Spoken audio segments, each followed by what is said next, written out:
நம்ம சிவகார்த்திகேயனோட SK13 title first look இன்னைக்கு evening 5 PM க்கு ரிலீஸ் பண்ண போறாங்க.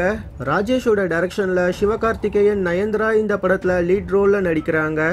ஹிப்ஹாப் தமிழா மியூசிக்ல ஸ்டூடியோ கிரீன் இந்த படத்தை ப்ரொடியூஸ் பண்றாங்க. ராஜேஷோட டைரக்ஷன்ல ரிலீஸ் ஆன SMS, பாஸ் என்கிற பாஸ்கரன், ஓகே ஓகே மாதிரியான படங்கள் பெரிய ஹிட் ஆனாலும் லாஸ்டா ரிலீஸ் ஆன ஆலினால் அழகராஜா, வாசுவும் சரவணனும் ஒன்னா படிச்சவங்க, கடவுள் இருக்கான் குமார் மாதிரியான படங்கள் பெரிய ஃபிளாப் ஆயிருக்கு. அதனால இந்த SK13 கண்டிப்பா ஹிட் கொடுக்கணுங்கிற கட்டாயத்துல ராஜேஷ் இருக்காரு. அதே மாதிரி சிவகார்த்திகேயனுக்கு நிறைய படங்கள் பெரிய ஹிட் ஆனாலும் லாஸ்டா ரிலீஸ் ஆன சீமராஜா மட்டும் எதிர்பார்த்த அளவு சரியா போகல.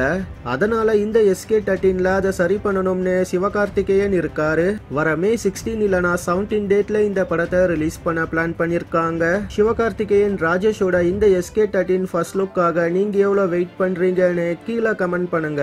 இதே மாதிரி சினிமா நியூஸை நீங்க பார்க்க சப்ஸ்கிரைப் பண்ணுங்க ட்ரெண்ட்ஸோட் டிவிக்கு.